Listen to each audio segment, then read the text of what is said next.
Red. It's Flash.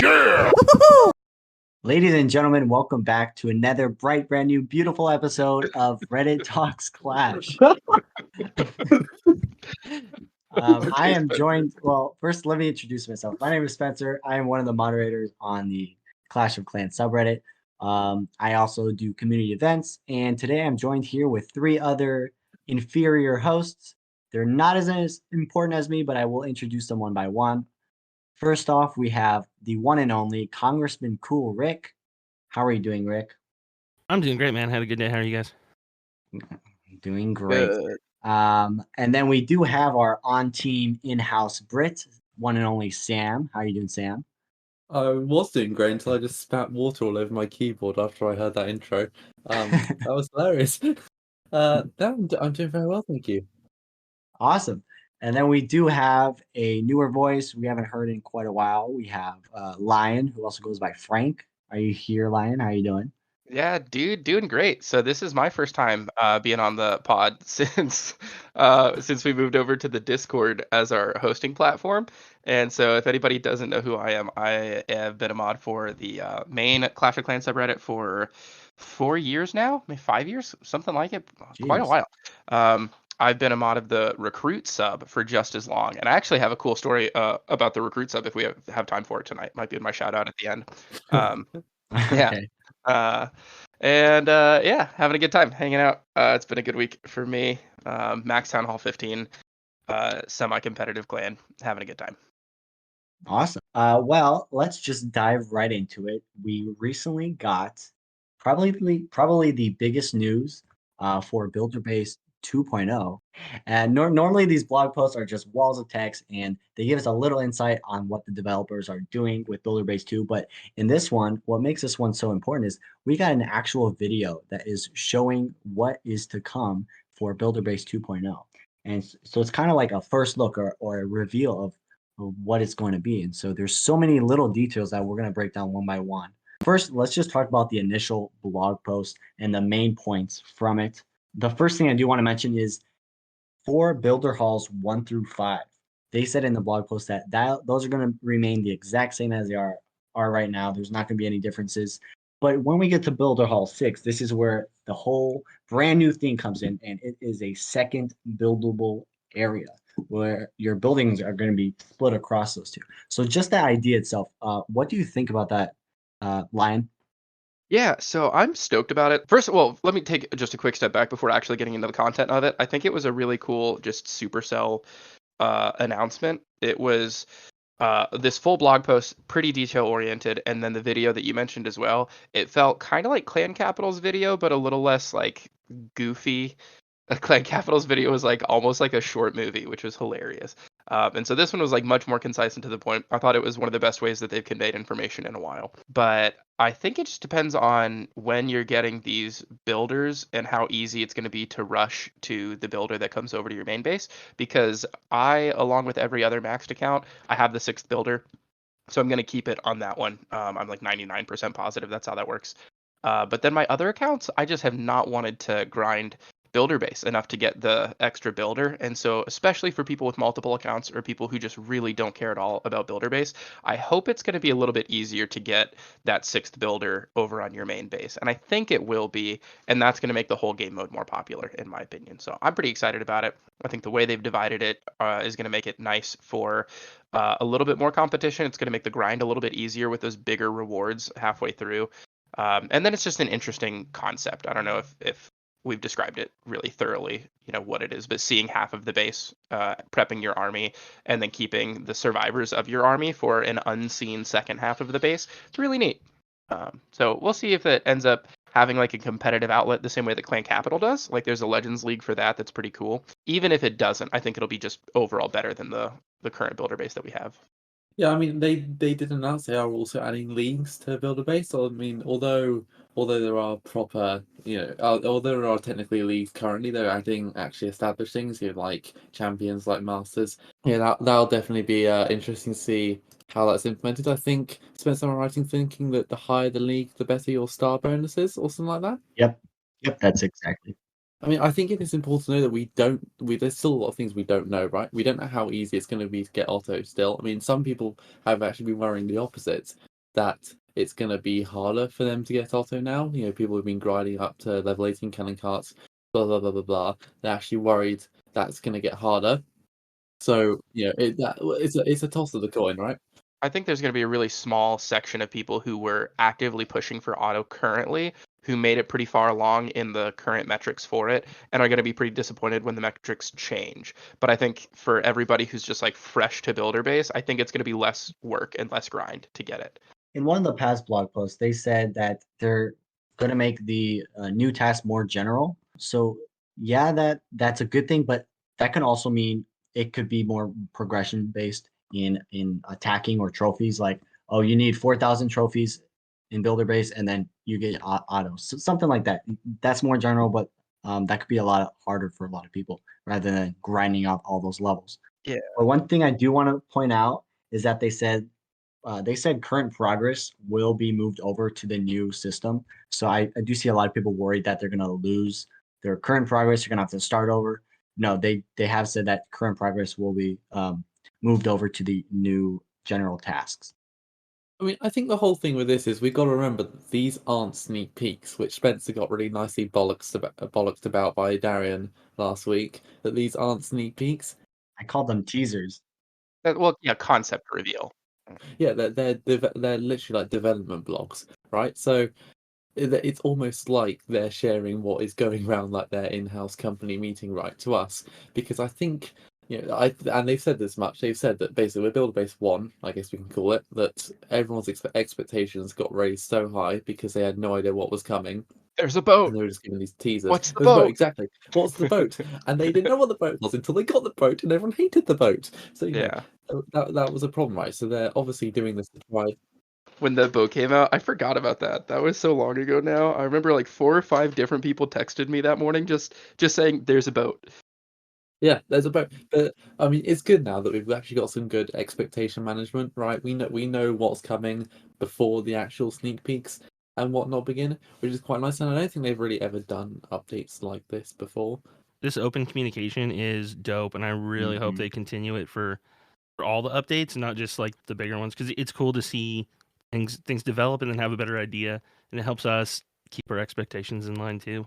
Yeah, I totally agree with that. And I don't want to get too far off topic, but I think they've been doing a great job with communication lately in general. I love the monthly image that they have that says all of the events that are coming out throughout the Yeah. month, the dates of CWL, the dates of clan games, all of that. It's just awesome. So I agree with that. I think they've been doing a really good job lately. I think we need to feel really fortunate about kind of our situation as a whole as a game compared when you look at other Compared to Supercell other games, Supercell right? games. Yeah, exactly. Like look at Clash Royale, look at Clash Mini. They're not having good times, and I'm not saying that won't happen to us in the future, but for now, right, we are doing well. So preferably, let's keep it there. Okay. So back to builder base for just a second.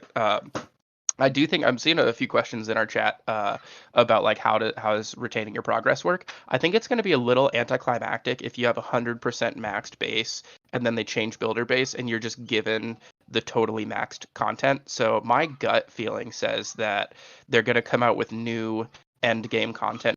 They've confirmed Builder Hall 10. Builder Hall 10's confirmed, like we know that's going. Just like high level view, what all do we know about it? They're dividing the bases up, so we're gonna have kind of 2 mini bases from Builder Hall 5 on.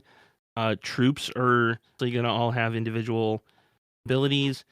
We're getting the second hero at Builder Hall 5 or 6, right? Which was it, Spence? Well, they have not said what it's going to be. But yeah, but it's gonna be I built their hall 6. yeah. Like we don't know like the hero version of it, but we're gonna have 2 builders starting then. Oh, That's yeah.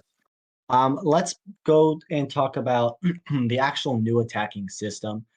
As we just mentioned, there's going to be 2 buildable areas, and now when you attack, you have the opportunity to attack 2 areas, one after the other. So you start off, you see someone's first base, you don't see the second one, you attack that base, and then with any troops you have remaining left over, those troops are put to full health, and then you get to attack their second stage, is what they're calling it, for potentially a 6-star attack, which is pretty cool. I want to know what you guys think about this specific new attacking system. And obviously, we haven't played it, and I think it's one thing seeing something and another thing actually playing it. For example, Clan Capital to me looks way cooler seeing it and hearing about it than actually playing it. So I think it's a bit Boo. early to make proper judgments. But I will say that I think it addresses a really big problem with Builder Base, and that is base building. And the fact that the meta, at least Builder Hall 9, is clump of defenses, kill everything. That simple, right? Like all the base building is literally it is all built around having just a huge clump of defenses. And I think breaking up the base is hopefully going to alleviate that, right? Because you can't have that same effect of just clumping everything. So I assume what they're trying to do here is address the fact that there needs to actually be some variation to attacks. So I'm hoping it will alleviate that. But then, how many people are going to be building builder base bases properly? That we're still not going to have spells. How's the new abilities going to work? I mean, there's so many things which I don't think I can make a proper judgment on until I actually have my hands on it. Yeah, one of the ideas that I've heard floated around that I think is kind of likely and would be really cool is if the master builder has different suits that he can get into, and so you have different heroes, like in quotes. Well, they have confirmed the second hero. Yeah, a second hero, and whether that's like a second suit or what, something. And then breaking up the walls is going to be big for customization. They're not going to be in those 5 clumped units anymore, so you can really actually create a base. Oh, are they not? I didn't even realize that. I think they said that. In the video that they showed, there are wall segments that are 100% not 5 segments long. So the only way that could happen is if one, in the alpha footage, they use normal walls for that, or if two, they're actually going to make the change and allow all apart wall segments. Yeah, that's what I think. Maybe Darian said that in a comment or something. Pretty sure that one's confirmed. As like we're not going to be Yeah, locked into 5 there's walls. been so many little teasers. I do forget what's in some of them sometimes. But yeah, one thing I do want to move to now is the active triggered abilities. So in the video, I was able to zoom in, take screenshots, try to get every ability of these troops out that I could, and I was able to get 4. And I do want to go through these and talk about them because a lot of community thinks one of these is OP. So starting with the cannon cart, this active ability turns into a stationary mortar. Did you guys see something like that in the video? Yes. Yeah, and it looks like you can kind of toggle it on back and forth. So your cannon cart drives up, slap the ability, it turns into a mortar and has a long range, and it stays there. And then later on in the video, you see it start to move again. It didn't look like it was on a timer. It looked like it's fully under your control. Yeah, I thought that was really interesting. And it has really big range, out of range of all these defenses. So I did see a lot of people say it was OP.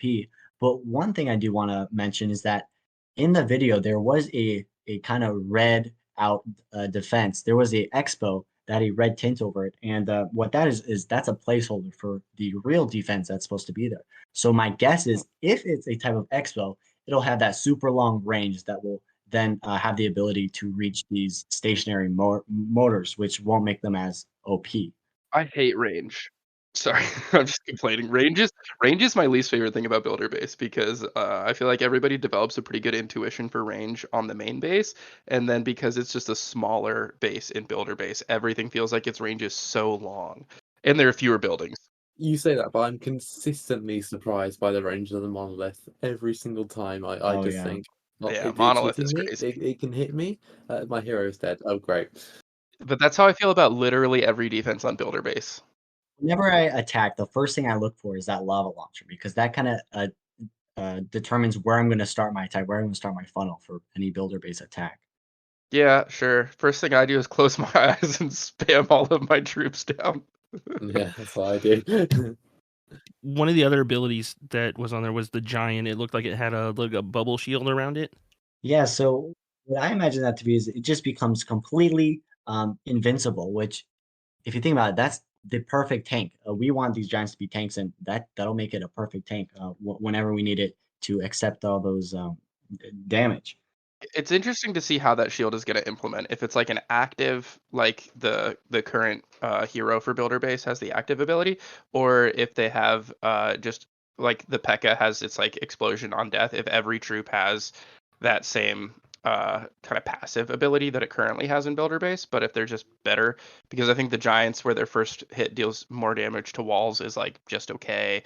The wall bomber who throws well, actually, I kind of forget what his passive is. Does he have increased range on his first throw? Yeah. That's the minion. So Minion has increased range. currently, the passive ability it has is its first bomb does 100% damage. It destroys all wall levels, That's right.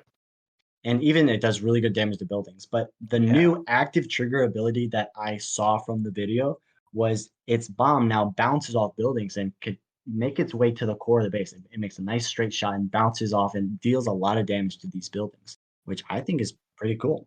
Yeah, I feel like if every troop has an active ability, that's going to be a lot to balance for the average player. Well, I think no, but I think that's the point, isn't it? I think the whole point is that every troop has an active ability because that gives you input, right? Because you just said it yourself. You go into a builder base attack and you just spam, close your eyes and let it happen, right? In the home village, we have spells, right, to keep us doing something. Okay, even if you place some on your troops, at least there's still some interaction with the spells, right? But how builder base is going to be differentiated is with the troop abilities, right? Your That's true. input throughout the attack is the fact that you can press lots of abilities. So I think the whole point is that yes, every troop is meant to have abilities because you still have loads of troops. It's not impossible to manage. You still have like 13 spell space in home village, so managing some abilities in builder base isn't going to be that bad. And I think I'm still interested to see how it actually works in terms of providing that level of interaction. I don't know if it's going to be still a bit spammy where you just keep pressing the ability as soon as you get it.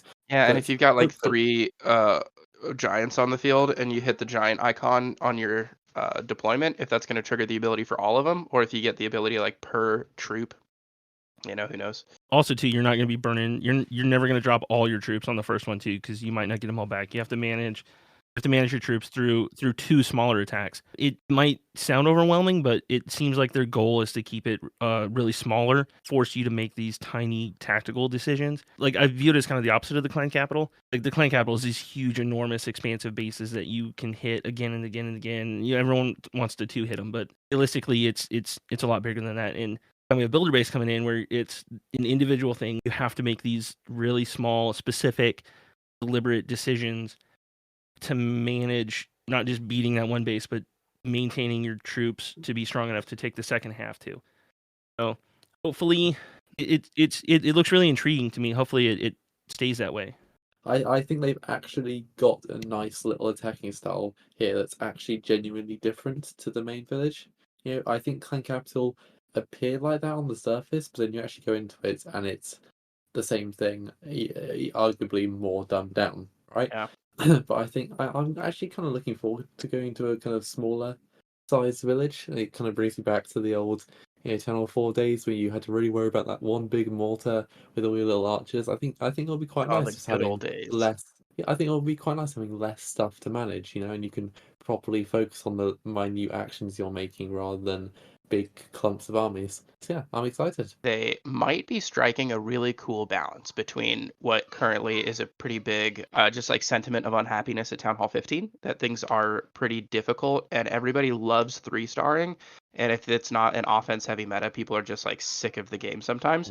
But on the other side, it is objectively just inferior for competition if it's easy to get a 3-star. You want 2 stars to be common, 3 stars to be difficult, and then you measure the skill of an attacker based off of the percent difference. And if builder base lets everybody scratch that 3-star itch on the first half of the base, where they're able to just like totally wreck it with a good plan, get that like nice satisfied feeling, and then the second half of the base ends up being more like the Capitol Hall peak, where it is difficult. You should not be able to do it in one hit. They might, let us have our cake and eat it too, and giving us that like satisfaction and dopamine on the first half of the base, and then also having like a difficult skill based percent expressed, skill expression in the second half. Yeah, that's a good point. I mean, I don't want to go into this, but I do actually quite like the current meta and how 3 stars aren't that common. But that is an entirely separate topic, so we're not going down that route. I could ramble about that for ages. Yeah. Yeah, I know how we mentioned the active triggered abilities will cause for more surgical and slower attacks. And one thing I did see in the video was the attack timer has been raised to 4 minutes for a builder base attack. Now Wait, really? I missed that. that could just be the alpha footage, or we might be getting 4 minute attacks in builder base, which if we do have staged attacks, that could mean 8 minute attacks total. Well, yeah, that's my question then, or if it's 4 minutes for both stages. Yeah, I was about to say that. What if you are more incentivized to a faster attack on the first stage because it means you have more time for the second? Or what if we only had 4 minutes to do both, meaning 2 minutes attack? Yeah, yeah, and then managing your time is like part of the skill expression of builder base. Exactly. Yeah. Which I'm looking forward to. That'll be interesting. Watching the clock as we attack. Still lots of unknowns. Yeah. Speaking of unknowns, in the video we did get it did confirm that there was another altar, which means we will be getting either a new hero or more battle machines. But speaking of heroes in builder base, the ability for the battle machine has been reworked. It looks like to be much more strategic. That way, we don't spam the button anymore. And so, what I was able to get from the video is the ability charges up in 3 different stages. Now, you could activate it at any stage you want, but I'm assuming that the power of the ability is going to be much less if you activate it sooner rather than later. So instead of spamming it all the time, we do now get a more strategic approach to it and really look at when he's going to swing the hammer and when we're going to want to use that ability. That was bugging me what that was. Watching because you could see his ability bar. It's in like the 3 little stat. It looks like like a staircase. How it gets bigger at the end, and that makes a lot of sense what you just said. Yeah, I think that's probably better for the game. I'm a little bummed because the only other game I spend any amount of time on, I think I've said this before on the pod, is League of Legends. And there is literally only one transferable skill from League to Clash, and that's an auto attack reset. And I would do that in Builder Base all the time, where like you wait until he gets his hit and then you click his ability, so that you're not wasting any time with him like canceling an auto attack to charge up his ability. You can do that in the main base with the Royal Champ's ability too. I don't think it's very effective in the Queen ability. I think she keeps her attack rhythm despite when you use her ability. But the one skill that I had for both games, gone. I do just want to mention a few more things and then we can move on. In the second buildable area, we do have the Autos Outpost, which will act as the builder hall. It will grant you that star. Um, but once it's destroyed, I was able to see in the video that there were these zappies that spawn from it, which is actually already exists in the beloved Clash Royale as a troop in Clash Royale. And so, if you didn't already know, the lore behind those is those were actually built by the master builder. So essentially, they've been a long time coming to builder base, and so I'm actually happy to see those Wow. come. It'd be a cool Builder Hall 10 troop to add too, since we know we're gonna get at least one. We're gonna get a barracks level, and we're gonna get a new troop because we always do. Let's move on to Dark Ages season part 1. This was compared to the last 2 seasons. We had the Valentine season, the Color Fest, and now we're on to Dark Ages part 1, which I don't know about you guys, but I'm really enjoying it so far. Yeah, so I was gonna ask, which one of us have bought the full sets of the last 3 big things, the Valentines, the paint, and the Dark Ages? I didn't buy any of them. I did not buy any of those actually. What? I don't believe that for a second, Spencer. Yeah, he just sent a check to Seeps's offices. The Magic Hero skin set. Nothing has been able to pass that up for me. Is that the I really white lightning one? Oh my gosh, yes, it's incredible. Yeah, And sounds so pretty I cool. saw the Heart Hunter Queen, and I just but then the Painter set, I don't know, those just didn't seem like legendary status for me. So I really held on to this Magic set, and now this month, the Dark Ages. In the beginning, yes, they all look incredible. But I think it was today the Archer Queen was released for purchase, a legendary Yeah. skin, and was looking through comments on the community post, and I saw a lot of people complaining that the in-game model wasn't as good looking as the images that they released of it. It was a big difference.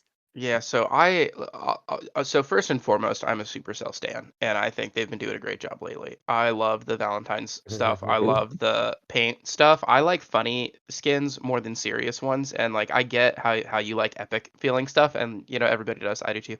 But if there's like a good funny skin line, I'm way more about that. And so I was so close to buying the full painters bundle, and I actually really appreciated that they bundled it. Was that the first time they bundled all the skins and the scenery together? For like a steep Yeah. discount than what they normally do. So when the Magic skins were released, a lot of people were saying, "Hey, why didn't you put this in a bundle? You released all four of them on the same day. Why don't you do the same for the Right. why don't you do them for the Magic skins?" And so they did that for the Painter skins. They listened to Yeah. community feedback and they actually implemented a change, which was pretty awesome. Yeah, it was super cool. I wish they did it for Dark Ages. I ended up holding out on the painters because as much as I liked it, as fun as it looked, I thought that much color on a base would be distracting. And ultimately, like I will min max as much as possible for a competitive advantage. So I didn't end up getting that. I also love the scenery for it. I thought it was fun getting a scenery in the Gold Pass, but I also think the music is going to be really annoying for me after a while. Who plays with sound on? Oh, sound is also a competitive advantage. We've had this discussion before, so I Yeah, don't want to I rehash agree. it either. But like, I will min max as much as possible for the competitive advantage. And during an attack, sound is by Yeah, far agree. superior. And so I I just have agree. sound on all the time as a habit. And it is elevator music at best on the Easter scenery. The Dark Ages scenery, that did come in a bundle. Um, the first scenery bundle that came with a decoration. Now, this I hate it. was also not very acceptable by the community Barely a because bundle. looking at previous sceneries, the way they were sold, they're sold for $7. But remember, they have always come with 2.5 million gold and elixir. So now they put in a bundle with the decoration without the gold elixir now for $10, and that's the only way you could get the sceneries through this $10 bundle. And so a Mhm. lot of the community did not like that. Can we point out as well that it's not really a bundle, right? That implies that you are getting some money off, right? You buy something in a bundle, right, to save some money, because the fact that you're agreeing to get a load of stuff, yeah, usually means you save some money. But not here. Not here. The price of the bundle is the same as it would just be buying the scenery plus the statue. It's technically more. It's technically 1 cent more because 99 and 99. You add those together, and it's not 99. So it would It's a few cents if more. you just add them together, it would be something 98. You're paying a penny more for this bundle. But that's the thing, though, isn't it? I think there'd still be community protest if there was some sort of discount. And I think even though it's only a £1, £2 statue, people still don't want it. They want the opportunity to buy the scenery by itself. But I think it's just a really big kick in the balls that they're just completely not giving you any sort of discounts, no compensation for it. It's a bit sneaky, but the scenery is nice. To be fair, you got to give them credit where credit's due. The scenery does look good. This would have been the first scenery I bought in a long time if it weren't for the fact that it was bundled with a stupid statue that I don't want to pay extra for. Yeah, so I buy the gold pass every month, but I've actually done a pretty good job of not purchasing anything that's purely cosmetic. And so all the skins that come out that are just skins, I haven't bought yet. I'm waiting for a good bundle, and I actually was like about to click purchase on the queen until I saw her in-game model because the splash art for it. I think Spencer, you said this at the beginning of this conversation. Yep. It is maybe the coolest splash art I've ever seen. It Mhm. is it is so cool. And then the end game model is really just like it's not bad. It just isn't nearly as like It's a gold pass skin, right? It's a gold pass skin. That's what it is. That's another thing that people keep saying is these legendary skins that are coming out, they keep saying this is a gold pass type skin. I don't want to spend $10 that looks like this. And then I did see a post on the subreddit. I don't know if you guys saw this. It was a meme where it showed the left side, how it started versus how it's going. Did you guys see something like that? I know the exact one you're talking about. Yeah, gold pass, gold pass, gold pass, all on the left, and then on the right is like all legendaries. Like they're really cranking out aid skins, which I'm cool with on principle, just because they're really easy to not buy. If I don't want to spend $9 on yeah, skins, so I exactly. won't. It signals something that doesn't feel good to me about the future of the game. Really?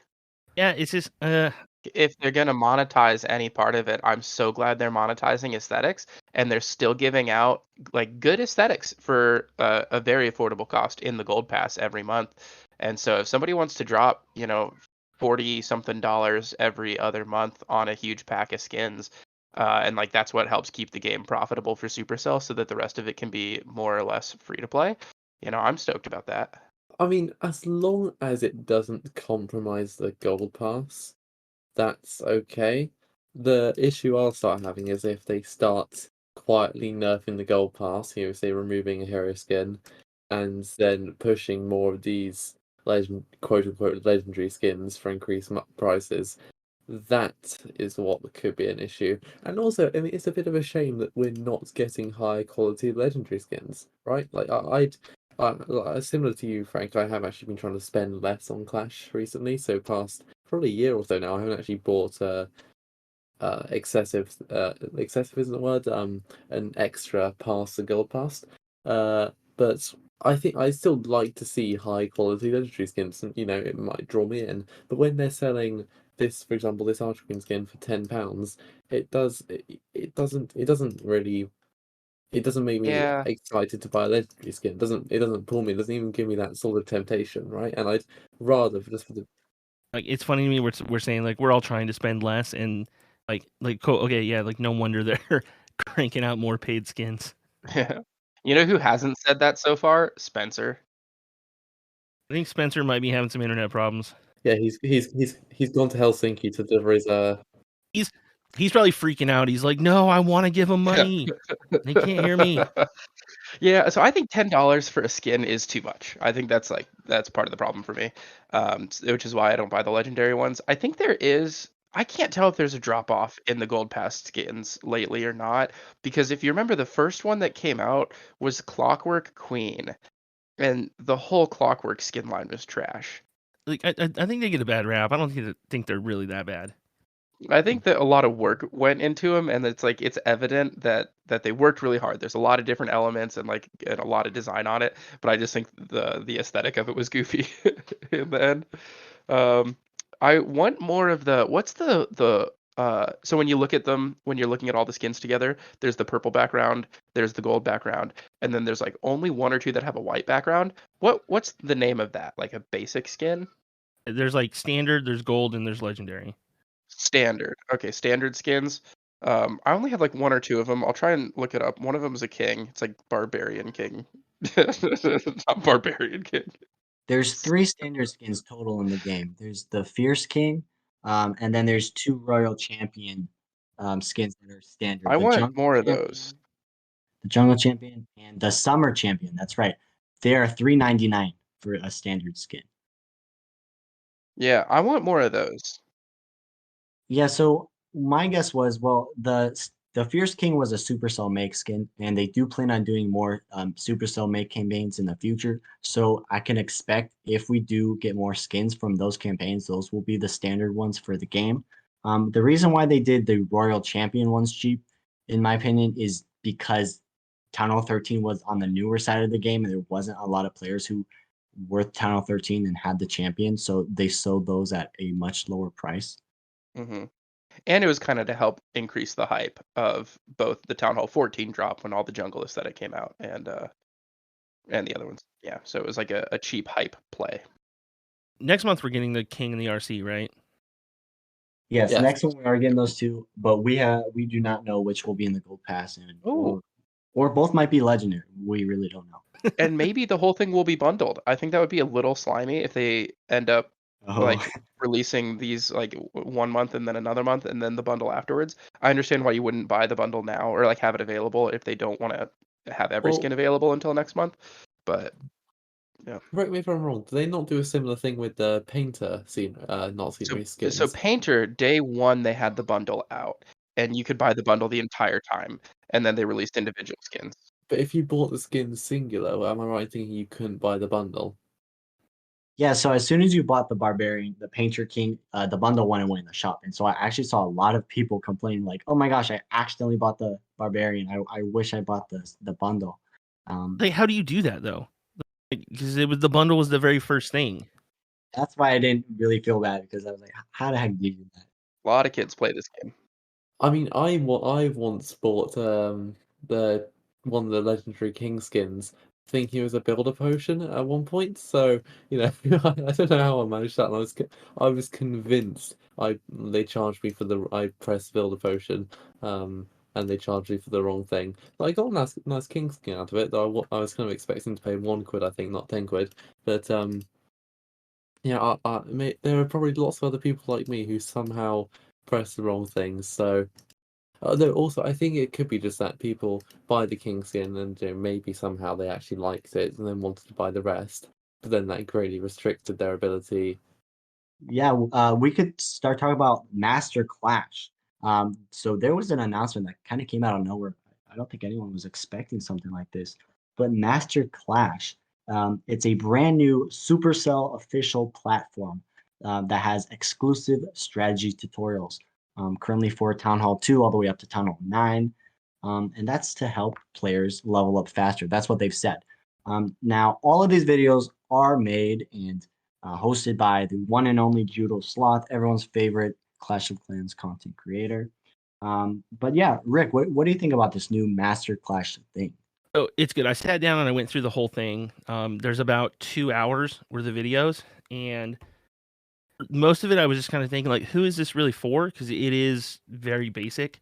But then the deeper I got into it, the more I realized like if you are the kind of player, and there's a lot of them who like maybe you're stuck in a family clan or you just phone it in and you don't really get the full Clash experience of having a good competitive clan who wants to teach. Like if you have people who you don't really have time to teach, or you have a cousin or whoever wants to pick up the game with you, it's a good way to pick it up as you go. You log in, it's masterclash.supercell.com, so you have to have a Supercell ID to log in because it looks at your game account, sees what town hall you are, and then limits you up to that. And then as you progress, you'll unlock more videos. And it starts really basic. It starts Town Hall 2, like this is what resources are. Here's how you need them: gold for defense, elixir for offense, and it moves you through. There's a short video. They're all 5 to 10 minutes, and it really explains the game kind of step by step as you go along. It hits when the capital unlocks all the basic troops. That goes through the functionality of like when you hit giants and loons and how those target defenses, and then it talks about lightning and spells at Town Hall 5 and healers and heal spells at 6.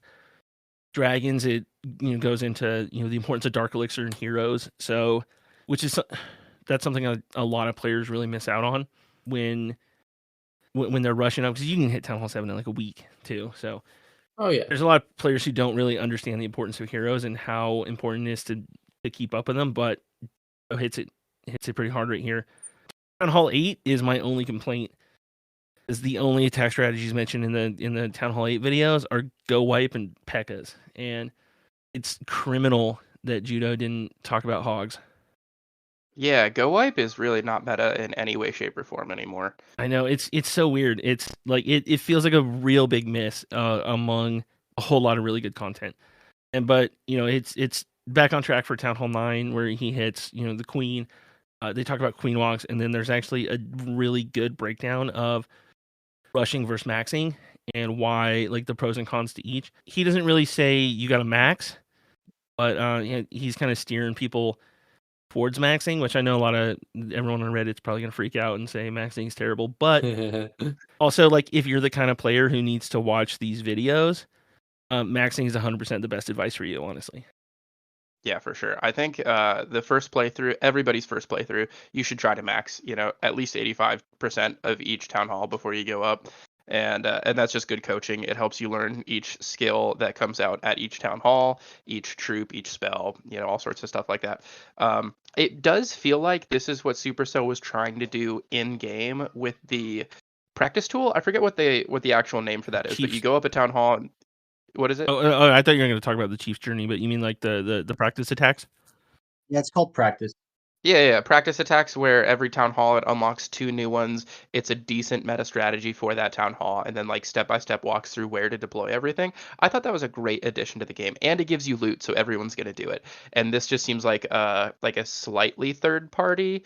Supercell obviously like worked very closely with Judo, but it's not actually in the game. But just a slightly more in-depth version of the same thing. And so I'm all about it. I Yeah. was about to come on to that. The fact that I think it's a bit weird to me that it's not integrated into the game somehow, because it only goes up to Town 10, right? The tutorials, so it's clearly, at least for now, targeted at that kind of beginner player, right? I mean, Ricky said it even goes down to Town 2, yeah. So it's targeted at people who have right started the game, and truthfully, I don't think a lot of those people are going to be seeking out tutorials, right? When you first start a game, like I just played it for a while, got some help from my friends before I started looking on the internet. So I feel like it would be a good idea to actually integrate it into the game properly. Also, it's hardly advertised anywhere. I mean, if you search Clash of Clans tutorials, you're going to get a bunch of YouTube videos before you find Master Clash somehow. So I mean, I assume it's still in the early stages, right? The fact they don't even have tutorials for 10, 11, 12, 13, 14, 15 does show that it's got a way to go. Or I don't think it's got anything for Builder Base either, or Clan Capital. So I think it's got a lot of development. I agree with what Rick said at the beginning, that this is a really great tool as a clan leader that you can use, or for like as a friend that you can use for somebody who's learning how to play the game. When I was first building my clan from scratch, and this was back in like 2017 at this point, like you just had to know how to talk to everybody that you were trying to recruit. And if you were trying to have a great clan and somebody was asking for help and like you were trying to be the good leader about it, you'd look up a YouTube video about their town hall, even if it wasn't yours, and you would either try and explain it to them, like type it out in game, and like it was really tedious the whole time. And I'm at the point now where I just send YouTube videos anytime someone says like, hey, I have no idea how to do Yeah. this. And like I love giving advice, love to coach, but like if somebody says like, hey, I have no idea how to start, I'm just done spending an hour typing something out for a recruit who's going to leave my clan afterwards. And I think this is just ideal, when someone says, I want to learn how to play this game. So I think it's cool. I think it's niche, and for that reason, it's not in the game. The game itself already has integrated some stuff that helps like this, and this is just the next step and the next level for people who are that much more invested. Yeah, definitely. We just had the Queso Cup too. Yes, yes. Did anyone else watch that? I mean, I watched a little bit. I watched some of it, but I'm just wondering if there's anyone else I can bounce off here. Wish we get Sid in, because I know he watched it. Fill us in what happened, young Sam. I just want to say, if you ever are watching these tournaments, put them on your TV. Seeing a Clash of Clans base on a TV is just one of the coolest things ever. I mean, we've never seen it that big because we're used to phones and iPads. So whenever I watch these things, I put it on my TV and I watch them. Rent And out yeah, your local movie theater. Ask them to play Clash Worlds. yeah. Yeah, well, Case Cup, I watched some of the Swiss stage, some of the qualifier Swiss stage bits, and I also watched at least one of the final matches between Queen Walkers and it's MSE Sports. It's their new name. I can't quite remember what it is, but it was them. It was them, and it was interesting because firstly, I think it's not something we need to go over really because I think everyone knows it. But Town 15 is hard. There are lots of more 1 stars. We definitely saw at Tower 14. Even bases which you thought were crushed, suddenly a Rage Tower just kills everything, right? I saw, this might not even be in Case of Cup, but a tournament recently, I saw Benel, who's in Queen Walkers or Navi now. I saw him do a Queen, those Tower 14 style Queen Charge Lalos where you like do a hero kill squad for half the base, wipe it all out, and it's just be a clean up Lalo at the end. I saw him do that. I thought, oh, absolutely crushed. But his Lalo it just died because of a rage tower. Just everything melted it.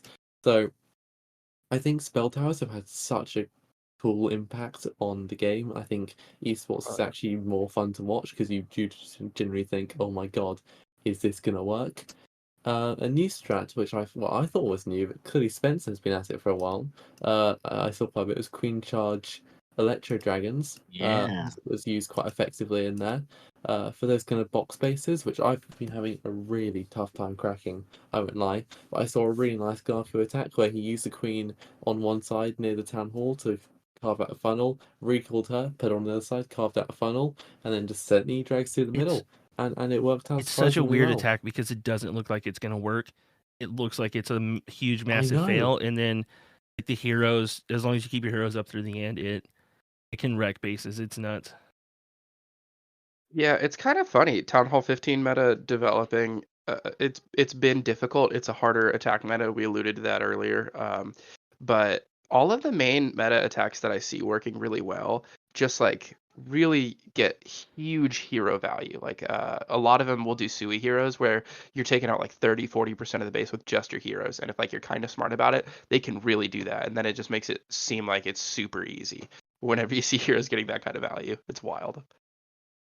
Yeah, I mean, I think heroes definitely don't have the same kind of potency they did in Tower 14. I think they have been stepped down a little bit this time. I don't think you can quite get the crazy value you used to be able to. I mean, I think that's why that old Queen Charge, Lalo, Sui Hero Kill Squad isn't used anymore. It's just because the heroes just can't quite carve out as much as they used to. But yeah, I think the Town 15 meta has been really interesting, mainly because I don't think there is one, right? I don't think there Yeah. is one attack which has stood out to me as, oh yeah, that's the meta, right? At Town 13, I remember it really being like, for a while, Wizard Pekka Smash. Yeah, Town 4, 13 was Town 4, weird. Everyone hopped on one attack strategy, but then it would change. It was like Pekka Bobat for a while was like yeah, universal. Queen Charge Hybrid for a while was Hybrid, of course. universal. Yeah. Tower 14, I think, started the trend of there not being a clear meta, but even then, among pro circles, it was clearly a Lalo. Yeah. Below that, it was clearly drag spam, right? That Yeah. was the I main think the meta. main But reason there now, wasn't one at 14 was that it was just easy. Like I remember all heroes, 15 healers and like 5 healers on each hero, or maybe 20 healers. And just like barching with your heroes was a viable strat at 14 for a while. yeah, oh, I mean, and then when it comes to 15, you just don't. There is no meta, I would say. I mean, there's things like Super Archer, Blimp, E-Titans, right? That's Yeah. got some popularity, but I wouldn't say it's universal. You got some people using Blizzards. You've got the Zap Electro Titan Smash. There's a lot of things, and nothing has really stood out to me as, oh yeah, that's what Precious Base is, which Yeah, I think is great. I like that there is more base selection, there's more a variant of attacks that you don't expect to 3-star everything. As much as it annoys me, I go into a war hit. If I get an 80+% attack, I'm happy with that, right? So I do like the meta as it is now, and I think the Queso Cup really showed that off well. I agree with you entirely. It's a really wide meta, and there are a lot of different pockets of the community finding a whole lot of success with very different strategies.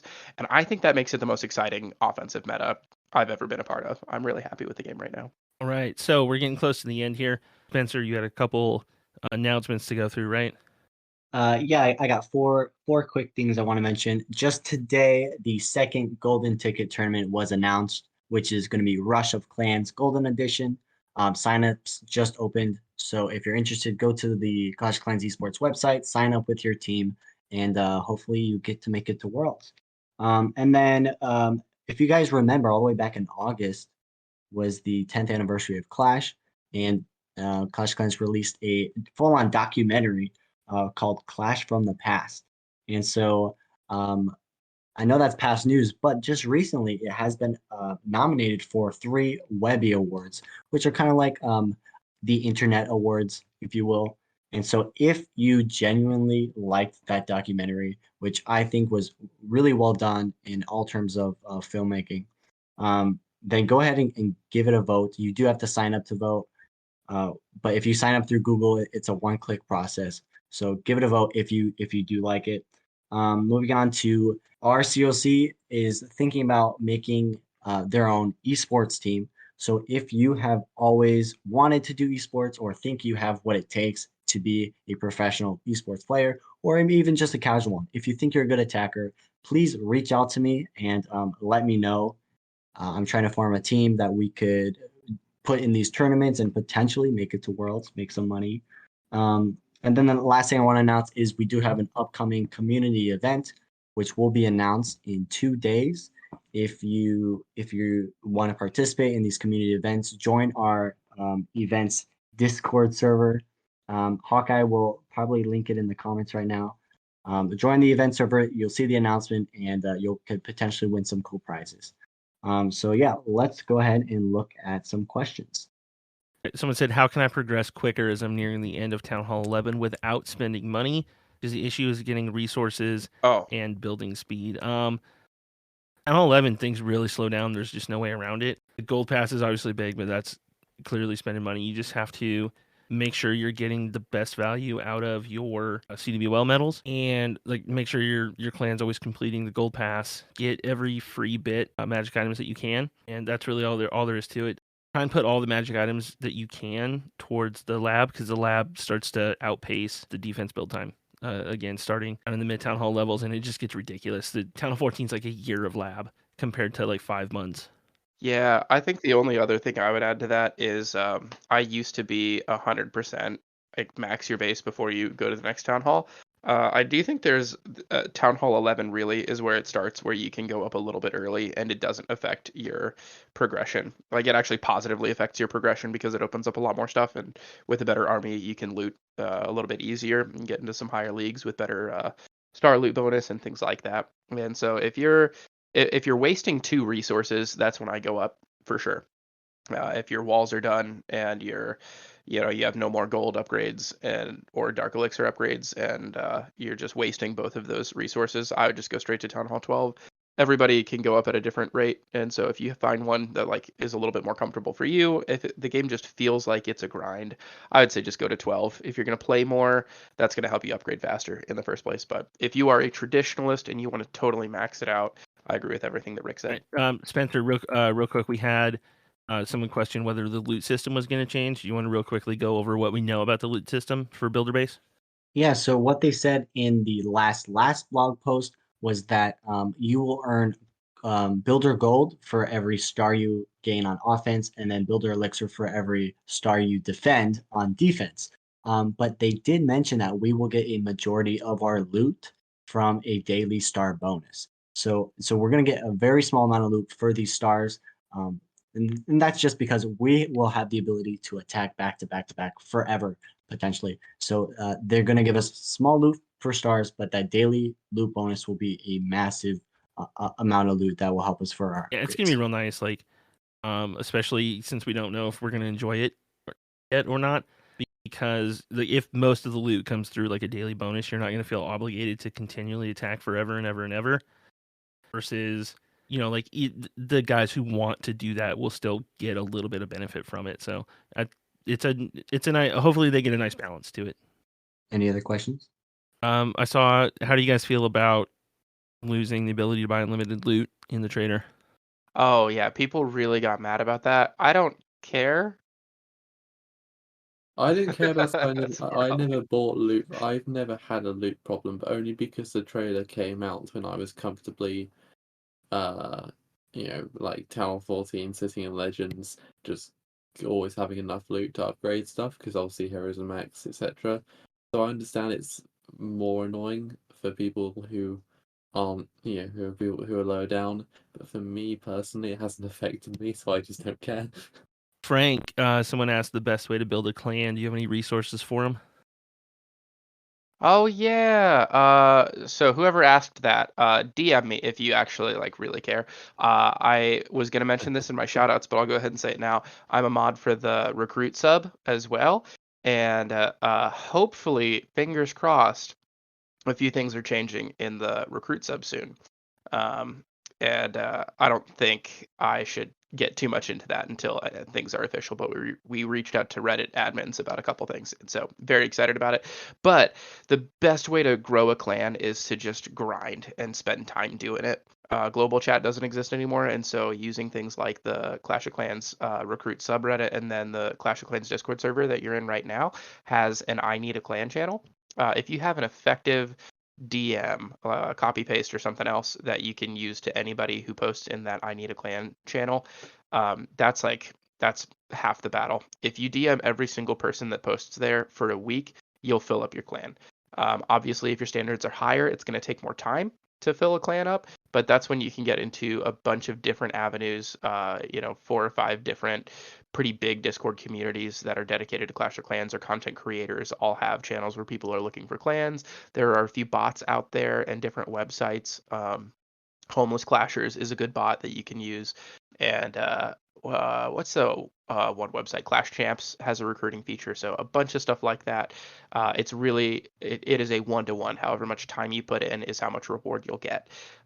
If you're having a really hard time, you can always join an alliance like RCS or something else. And alliances can help out sometimes too. Bad alliances will poach players from other people, and so it'll be harder to recruit. But good ones can either share members or help promote your clan in ways that you don't know how to. Sam, someone said, I didn't upgrade any of my stuff. How do I get past Town Hall 10? You didn't upgrade any of your stuff. Nice. As in niche, nada. No, you have a unique novelty account. Yeah, exactly. You keep that, then you make sure you log in every No, 100 days so it doesn't take a upgrade screenshot into of your you. base and post it on our Reddit asking for tips. Yeah, and then say almost maxed. What do I need to do to finish? And then we'll remove it and ask you to post it in the simple questions thread. People always ask, how do I unrush a base? And that's mostly a dumb question because you just you upgrade stuff. But what people really need to know when they ask, how do I unrush a base, is how do I farm efficiently? It's you find dead bases and you attack dead bases exclusively and often, and you get a ton of loot and you upgrade your stuff and you stop upgrading your town hall until you catch up. Focus on heroes. Yep, Barch and Goblin Knife are your two favorite strategies until you have enough resources. Until sneaky goblins. Then your entire life is changed. All right, if there's no other questions, I think we can move on to shout outs.